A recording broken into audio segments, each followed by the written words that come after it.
That Voodoo That I Do has some really great moments in it. This is the 8th episode of the 3rd season of 2.5 Men, directed by Gary Halvorson, and my opinions on this one are maybe not as fresh as they are for some other episodes. To recap very briefly, I watched a lot of 2.5 Men on Thanksgiving Day and the evening before Thanksgiving when I was in the States, and that reignited my love of the show, and I started to rewatch it and also review it. This is one of the episodes that aired back in November, or that I watched back in November. So I actually could remember a lot about this episode, and even with that in mind, I still absolutely loved this, even though I knew exactly what was coming and I could remember pretty much all of the comedy. It still worked really well, which is absolutely to the episode's credit. As always, there will be spoilers from now as I go through things chronologically and share some thoughts along the way. And it starts off with Charlie and Alan in a coffee shop, and they see a rather beautiful woman. This is a character we learn is called Mia. She's played by Emmanuelle Vaugier, and I apologise if I mispronounced that. And Charlie has decided that he wants this woman, and she makes it very clear that she is not interested. Absolutely love the performance. Very, very well done. We're then back at the house. We're in the kitchen with Berta. Berta's only in this a little bit, but the value she provides in this scene is just fabulous. I love her comments on everything. And Charlie has said that he knew her name as Mia because he saw it on her cup. And he guessed that she was a dancer because she was wearing leg warmers and reading a dance magazine. And Alan points out that just because you're reading a magazine, it doesn't mean you are that thing.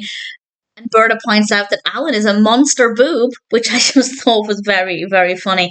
And Charlie basically explains that the fact that she's not interested is fuel for his fire. He is so determined, more now than he was then, to have this woman, to put it in terms that Charlie might use, because it's a challenge. And honestly, he made a really convincing case for it.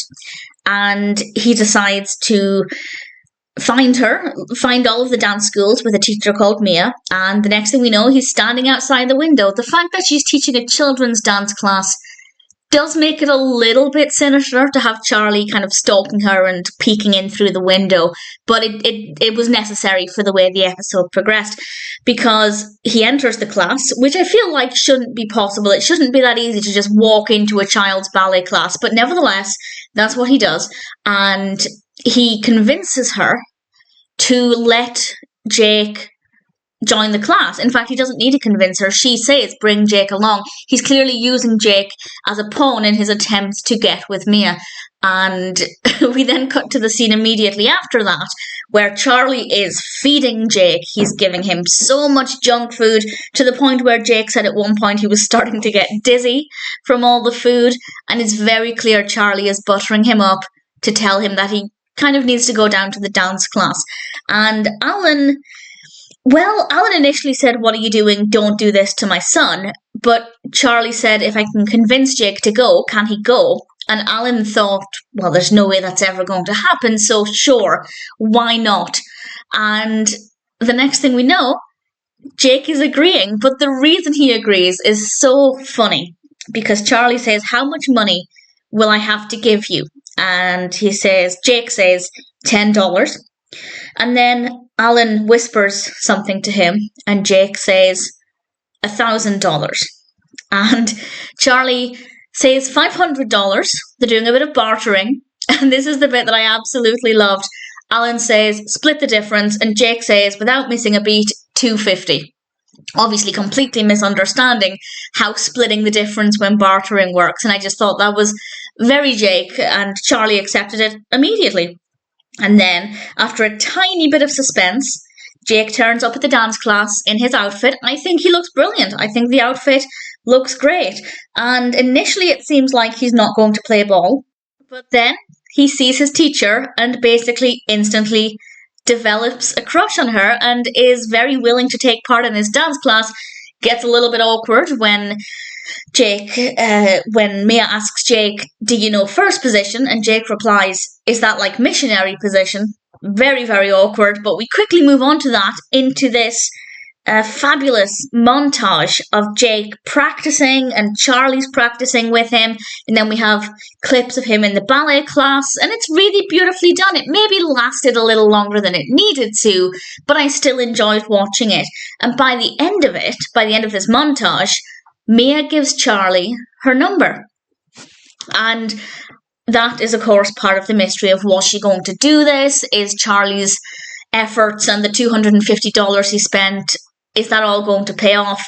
And it did. We cut to Charlie and Mia on the deck at Charlie's house. And actually we have some amazing character development for Charlie here. We've seen a little bit of this over the last few episodes actually, but they're having a rather romantic moment and Jake catches them. And he's really giving Charlie attitude. I really love how he responded to Charlie. I don't think it was acceptable, but I thought it was very funny. And Jake says, well, Mia can decide if I can stay up or if I should go to bed. And Mia encourages him to go to bed. And because Jake has a crush on her, he listens. And Charlie goes into an anecdote about how when he was Jake's age, he had a crush on a cafeteria lady. And Charlie realizes in telling this story that he can't do this to Jake. He can't make him feel the way that somebody else made him feel when they started to date the cafeteria lady. And not only is that so beautiful and so admirable of Uncle Charlie, but he also drives Mia home. And I feel like Charlie of season 1 would just maybe call her a cab.